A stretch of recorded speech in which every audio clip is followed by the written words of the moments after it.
Hey everyone, I'm Haley Dodd with Red Carpet Report, and we are here in West Hollywood at an exclusive screening of Amazon's original series, Catastrophe. Cool. Well, hi guys. Hi. It's a gorgeous day to have this event, by the way. Yeah, I was really like, is. this what better than to have a catastrophe event on the rooftop? It should be like hailing I and know. lightning, though. This is a little if you nicer think than our about London it. events. Well, yeah. In London, I'm sure it's a different story. Well, congrats. Very exciting for a second season.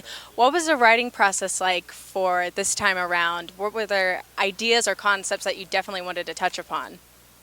Well, we knew there'd be kids this time, so the stakes would be higher. So anything bad that could happen would have much stronger reverberations in their life. So we just needed it to be scarier, I think. Uh-huh. But still with lots of Rob's arse. That was Yeah. a big thing. Yeah, no Because arse shortage. yeah, it's plenty of arse.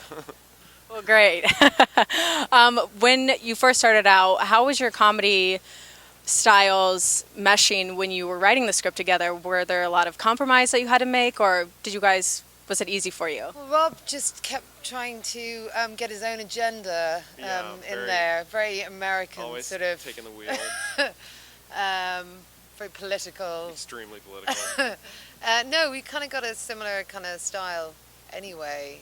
That's Don't why we? that's why we wanted to work together. Yeah. Is because we kind of looked at like my stand-up and sitcoms that Sharon had made in the past and figured that they would dovetail pretty well. And I Yeah. think we found We that made a they sort did. of Venn diagram. Yeah, and we figured, And we could talk about this. We definitely Yeah. can't because that We would be used- off-brand. We use science and maths. Yeah, a lot of maths. Well, speaking of topics you don't want to talk about, I feel like yeah, let's talk about it. Well, I feel like there's a lot of mature topics that you guys dive into, and it seems like nothing's off limit, but is there anything that you're like, I don't know if we should talk about that? Not subject-wise. I mean, maybe the way we do it, there might have been things that we thought we should, I don't know. There might have been a couple subjects we thought, I don't know if we can make that funny. Like, we may have tried to make certain, I don't know, medical conditions funny, and we were like, oh, maybe we'll make this medical condition funny. And so, This medical condition lends itself yeah, more definitely. to humor. Yeah, so. No, I mean it's tricky because we do try to address things that we think are important or that people might appreciate, but then you've got to remember that it's a comedy, and so it was just that.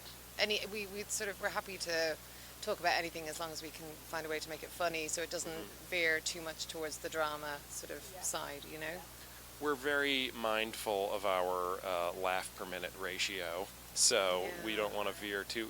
It is important for us to remember that it is a comedy. So even though we're happy to talk about dark subject matter, you better have laughed a lot by the time the episode is done, or we'd have failed. Yeah. Oh God. We'd Yeah. feel awful. We'd just retire. Well, Rob, you're kind of a big deal on Twitter, a little bit. Like, what, over 1 million followers, I think? Yeah. A few people. It's more than. And you guys met on Twitter, I saw, as well. Yeah, well, is there anyone that you frequently stalk on Twitter? Well, Rob just got followed by Arnold Schwarzenegger. Yeah, that's exciting. Because I'm fortunate to be followed by, a lot of luminaries. But when Schwarzenegger followed me, I got very excited because he's Mount Olympus of men, and so that's exciting for me. So do I stalk him? No, I don't have time to stalk people because I have too many children. But now I do. In the past, I would have. Yeah, I'd be parked outside his house right now, being like, "You followed me on Twitter. That must mean you want to golf with me," And I'd have to learn how to golf.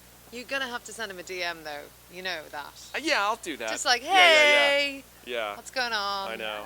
I've DM'd celebrities and then they die. And then Really? they don't write back because they're dead. That's terrible. But anyway, hopefully don't. Then maybe I won't. I don't want to kill them. Yeah. Cool. For the second season, what are we going to expect? I mean, there's a baby coming. What other things are going to be happening? Well, they've known each other longer. Like, I mean, in real life, we're both married to other people and have had a lot of things happen since the courtship that we looked at in series 1. So in this one, it's just about the endurance, I mean, it's about how do they stay in love, how do they solve the problems that children bring, and each child brings more problems. So Yeah. It's kind of harsher. I mean, it's still romantic, I suppose. Yeah, It's still a little romantic, but it's kind of it's definitely not a rosy rosy sort of view of marriage and children and parenting and all that. It's hopefully a very realistic, tough, Yeah. sometimes Bare knuckle. nasty. Bloody knuckle. Yeah. Knuckle muckle. Well, I'm excited to see that. I'm excited to see all of it happen. Well, thank you so much for talking, and have fun at brunch. Okay. That's exciting. Brunch? Yeah, there's a 4 Yeah. brunch. No way. Thanks for watching our interview today. If you liked it, make sure to give this video a big thumbs up, subscribe to our channel if you haven't already, and in the comments down below, I want to hear, what are you most excited for in the new season?